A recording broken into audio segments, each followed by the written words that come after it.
So at any point in time, which is a step away from what we usually do on SpeakUp Monday, but if at any point in time you have a question, we won't probably get to all of the questions, but the idea is to answer questions as we go.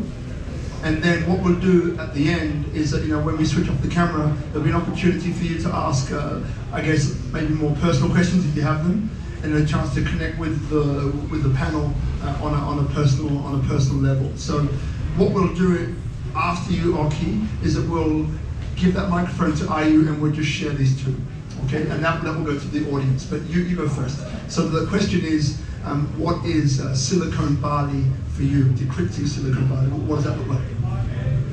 In 1996, that was the first time I came to Bali after my US stint. I used to work for an American company called AOL, America Online, supposedly the first internet company in the world.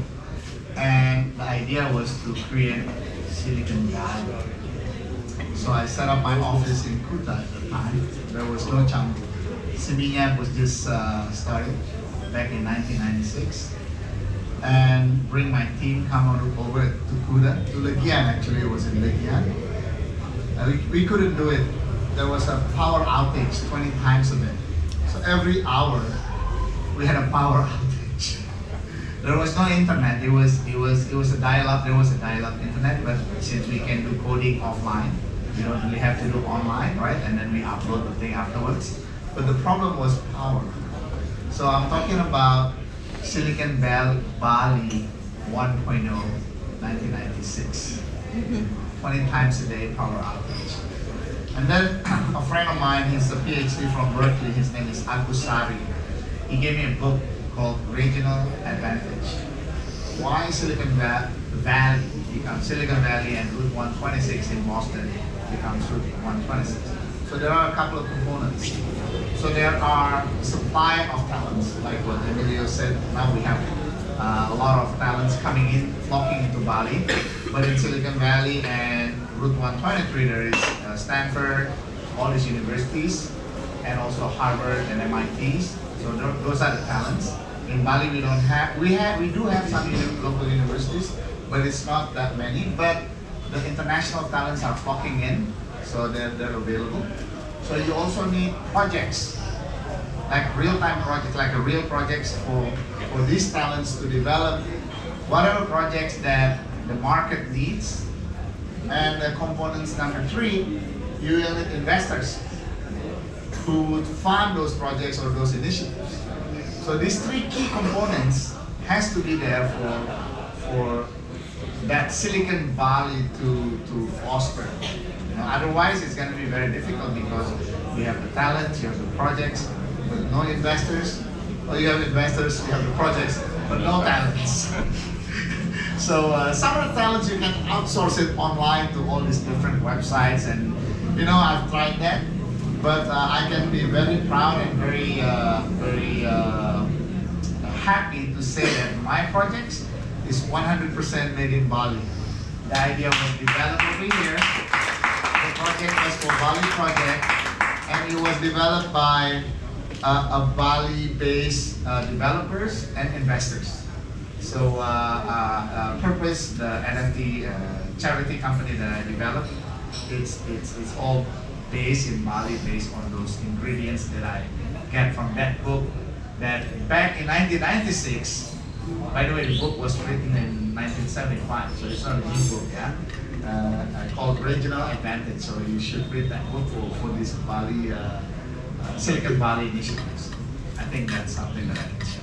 Thank you. So what we'll do is that IU, if you can take this microphone here, and then before we come to your auntie, just a very quick point here. Anyone who knows me knows that I do this every time. So the next time I do it, I'm going to do it differently just to mess with your mind. So who here, another raise hands, Tri Hita Karana, who knows what that means? Raise your hands. Tri Hita Karana. Okay, who doesn't know what Tri Hita Karana means? Raise your hand.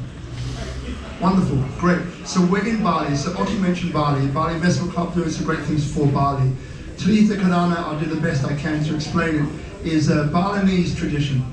So it's a Balinese tradition, a way to find well-being, a way to find happiness, a way to find prosperity.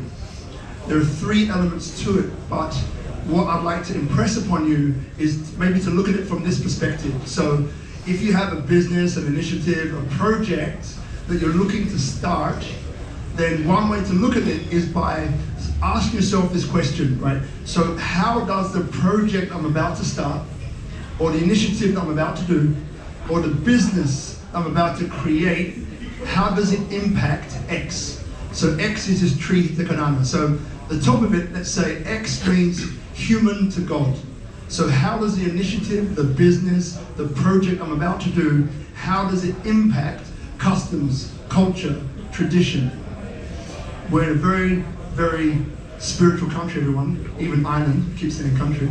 So that's number one. As we slide down over here to this part of the triangle, then how does my project, initiative, or business, how does it impact human to the environment?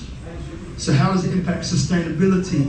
How does it impact regenerative systems and policies and practices which look after that element of it?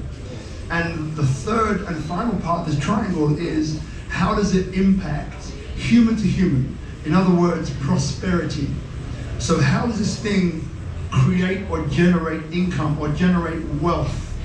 Because it has to make money, right? Because a donor-led model is a tough model to sustain for the long period of time, right? Because you're always rating and relying upon somebody putting their hand in their pocket and giving you money, right?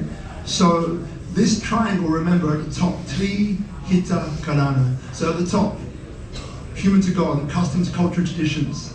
Over here, we've got human to the environment, sustainability, regenerative. Over here, then we have prosperity, human to human. So this triangle is a bit like a conscious business, is a good way of looking at it from a business standpoint, right? Or traditionally, you know, the way to prosperity, the way to happiness. And so this is something which, what I do as a consultant advisor in every project that I get involved with, I make sure it aligns on all three. And by doing so, we go, the whole point about what we're talking about at this point today is about, you know, how do we create fairness, equity, equality? How do we do that? This is a way to do that. So any business, anything you're looking to start, think it from that perspective, and what you'll arrive at is not I win, you lose, or we win, you lose, or you get a quadruple win, as Guido calls it. I'm not sure if he's here tonight. That means I win, you win, they win, we win. And that's the whole point. So when Oki was saying that made in Bali, right, funded in Bali, it's a powerful statement because it's Tri Hita Karana, man. Like that's what it is. So for those of you living here in Bali, take some time.